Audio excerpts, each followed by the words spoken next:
Praise lord. దేవాతి దేవునికి వందనాలు.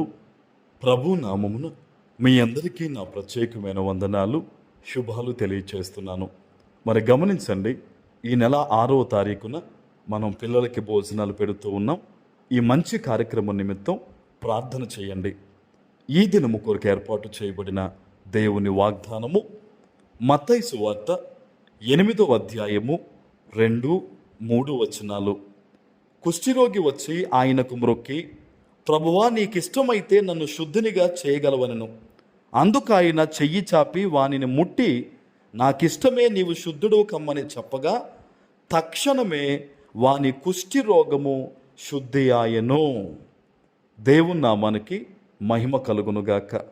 ఈ ఉదయకాల సమయంలో సర్వశక్తివంతుడైన మన తండ్రి గొప్ప వాగ్దానాన్ని మనకు అందిస్తూ ఉన్నారు. ఆనాడు కుష్ఠి రోగముతో బాధపడుతూ భయంకరమైన పరిస్థితుల్లో ఉన్న ఒక వ్యక్తి దేవుని వద్దకు వచ్చి ఆయనకు మ్రొక్కి అంటున్నాడట, ప్రభువా, నీకిష్టమైతే నన్ను శుద్ధునిగా చేయవా అని ఎంతో దీనముగా అతనున్న భయంకరమైన స్థితిని చెప్పుకుంటూ స్వస్థత గురించి ప్రార్థించాడు. అయితే దేవాతి దేవుడు ఏం చేశారండి? మొదటిగా ఆ వ్యక్తిని ఆయన ముట్టుకున్నారంట. కుష్ఠిరోగం వచ్చిన వ్యక్తిని ఏ వ్యక్తి కూడా ముట్టుకునేవారు కాదు, ఊరికి దూరంగా ఉంచేవారు. అతనికి మనుషుల యొక్క మాట కానీ ఆదరణ కానీ ఏదీ ఉండేది కాదు. అటువంటి వారిని యేసయ్య మొదటిగా ముట్టి, నాకు ఇష్టమేనయ్యా, నువ్వు శుద్ధుడివి కా అని పలకగానే అతడు వెంటనే శుద్ధుడయ్యాడంట. ఈరోజు ఇంత గొప్ప వాగ్దానాన్ని దేవుడు నీకు ఎందుకు ఇస్తున్నాడో తెలుసా? బహుశా నీ జీవితంలో కూడా నీవు మనుష్యుల యొక్క ఆదరణ లేకుండా ఉన్నావేమో. నా అనుకునేవారు అనేక మంది ఉన్నా ఒంటరి జీవితంగా ఉందేమో. ఎవరిని నమ్మలేని పరిస్థితుల్లో ఉన్నావేమో. దేవుడా, నీవే నాకు తోడని నీవు దుఃఖిస్తూ ప్రార్థిస్తున్నావేమో.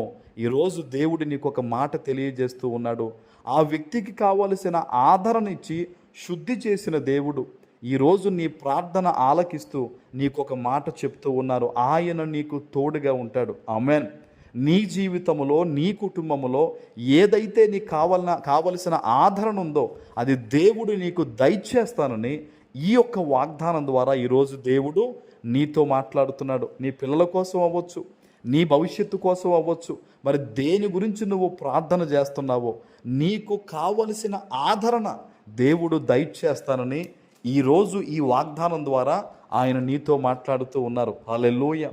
ఆ కుష్ఠిరోగి వచ్చిన వ్యక్తి కూడా ఎవరి దగ్గరికి వెళ్ళాలో అక్కడికే వచ్చాడు కదా. సృష్టికర్త అయిన దేవుని చేతి దగ్గరికే వచ్చి వేడుకున్నాడు. కానీ ఈ రోజుల్లో కొంతమంది సృష్టికర్త అయిన దేవుని చేతుల్లోకి కాకుండా లోకంలో మొదట ప్రయాసపడతారు, లోకంలో నిర్ణయాలు తీసుకుంటారు, లోక మనుషుల్ని సంప్రదిస్తూ ఉంటారు. అయితే ఈరోజు ప్రభు చెప్తున్నాడు, నువ్వు మొదట దేవుని పాదాల దగ్గరకు రా, నువ్వు మొదట దేవుని సన్నిధిలో ప్రార్థించు, దేవుణ్ణి గోజాడు, మొరపెట్టు దేవునికి. ఖచ్చితంగా దేవుడు నీ వద్ద నిలిచి నిన్ను ఆశీర్వదిస్తారు. ఎవరో వచ్చి నిన్ను స్వస్థపరచాల్సిన అవసరమో లేదు. నీ కన్నీటి ప్రార్థన, నీ నీతి కలిగిన జీవితమే నిన్ను, నీ కుటుంబాన్ని కూడా బాగుపరుస్తుంది. హల్లెలూయా. ఈరోజు ఎక్కడ ఎటువంటి పరిస్థితుల్లో ఉండి ఈ వాగ్దానాన్ని నువ్వు వింటున్నావో దేవుడు నీకు ఓదార్పును, ఆదరణను దయచేయబోతున్నాడు. గొప్ప స్వస్థత ఆయన నీకు ఇవ్వబోతూ ఉన్నారు. ఆమెన్. ప్రార్థన చేసుకుందాం. పరిశుద్ధుడు అయిన మా తండ్రి, ప్రేమ కలిగిన ప్రభువా, మీకు స్తోత్రాలు.